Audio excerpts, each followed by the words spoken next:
Hello, I'm here with Paulina. And first of all, I want to let you know that Paulina will be representing her dad today because her dad doesn't know English, so she will be translating what I talked with him. Hi, my name is Paulina Gutierrez. My father's name is Arturo Gutierrez. He has an enterprise which is named Interlogic, which they create ATMs for like banks or like service ATMs or like information kiosks or stuff like that. So, Paulina, can you tell us about which country will you be talking about? I will be talking about Japan, the business my father made with Japan. Okay, tell us something about the greeting.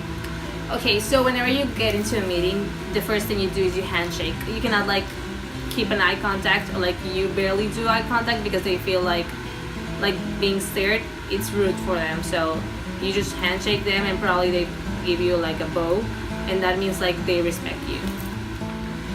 Okay, and what about gift exchange? Okay, so whenever you're doing like business with another country, like especially Japan, they expect like for you should have a gift from them in your first meeting.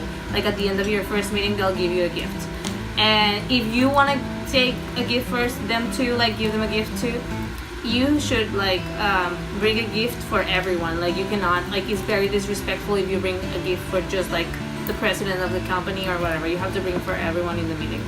And like the first thing they care about is like wrapping. Like they would like care more about the wrapping. Like they care more about appearances than what's like the present.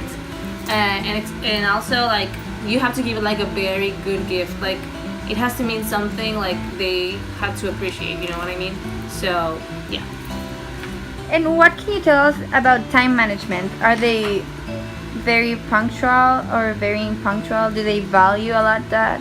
Yeah. Okay. So in Japan, like in Mexico, we're like not punctual at all. Like never, you know. So if we say like 7 o'clock, we are usually there. Like we give like a 5 or 10 minute like tolerance. But like no, if you're meeting with them is at 7 o'clock, you should be like there at 6:55 because like they really appreciate and they have no tolerance for like not punctuality.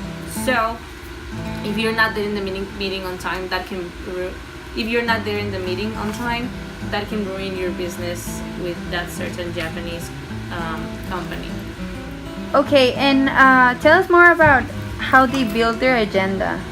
Okay, so for the Japanese people, like in other countries, you can like be like just go to one meeting and then like you make the contract and like sign or whatever. But no, here they usually make like certain meetings, not just you'll never have just one meeting like and then they'll sign a contract. No, first they have like a first meeting, and that's the meeting where you like create that friendly atmosphere, like you get the trust from them and you trust them and stuff like that.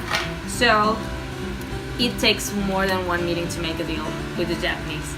And whenever like they don't really like whenever you tell them no, like you cannot say no. You can like say it in other words, like that's too hard for us to do, but like the word no, that means like that is like rude for them. So they'll never tell you no. Like if they say maybe, it usually means no. Yeah. Okay, nice. And so what's their social etiquette? Okay, so like I said before, they don't like the word no, hearing the word no. So it's better to say this could be hard, or like I can like find another alternative for things like that. And they like being trusted. Like they don't like you to bring like your lawyer to the meeting. They like you to like be trusting. But that's why they create like more than one meeting, so they can like get to know you and you get to know them, like know what the business is about, like and everything. So you don't need to bring like a lot of people like lawyers and stuff like that. So they like being trusted, and they don't like legal stuff like documents and stuff. I mean, they will sign them, but they don't like the rush to make them sign documents. Like you have to give them time. And what are the traditions or the common things to do when closing a deal? Okay, so like in almost every country, like closing a deal, you close it with a handshake. And like I said before, they don't like legal document stuff, so that's why they do. Like whenever you close an agreement, like you handshake with them, and then you later on do the signing stuff. But like you don't really make it in public. You'll do it like more private with them. and then like I said before, it takes several meetings to make a deal. So you'll have to get to know them, and then like whenever they really trust you and give you a handshake at the end, that means they really want to work with you.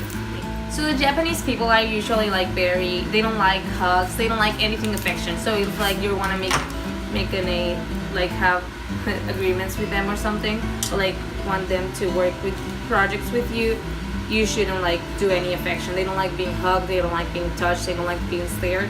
Like if you're like, handshake is the only thing they do. Like you cannot hug them. Like if you're too excited, you have to like maintain that for yourself, because they would get like alarmed and like probably lose some trust in you, like the confidence. So, and if you stare them at the eye, like for example, us Mexicans, we love like if someone's staring at your eyes, you feel like someone is listening to you, like paying attention. But like for them, that's like being rude, or like they feel like, I don't know, like feel like we're creepers or something. So if you want to make deals with them, like no affection, no staring at the eyes, and no like warming, like because we are so warming, but they're like so cold. Like they're like the total opposite when it comes to that from us. So here's an example. Like whenever my father went to Japan and made a deal like with his business partner, because he always travels with his business partner because he doesn't know how to speak English that well. I mean, he can understand, but he cannot really speak it. So like whenever they were like, because we kiss and whatever, but they don't usually like hi, that's it. Like you don't even like give them a handshake, like sometimes when you greet them, but like not really, you know. So my father, like, no, the business partner, he tried to like give him a hug and he was like freaking out. So that was like a really bad experience, and like we had it was a long time to get their trust back, you know what I mean? So yeah, and since that happened, like my father, like whenever he's going to another country, he usually like starts like researching stuff about how they greet in other countries and how they do stuff. So like whenever he gets there, he doesn't like be surprised again and gets that reaction from another foreigner from another country. Okay, Paulina, thank you so much for your cooperation, and thank your dad too for giving us this valuable information. Yeah, definitely, anytime. Thank you for your time, guys. Hope you learned something from the Japanese. Hasta aquí mi reporte,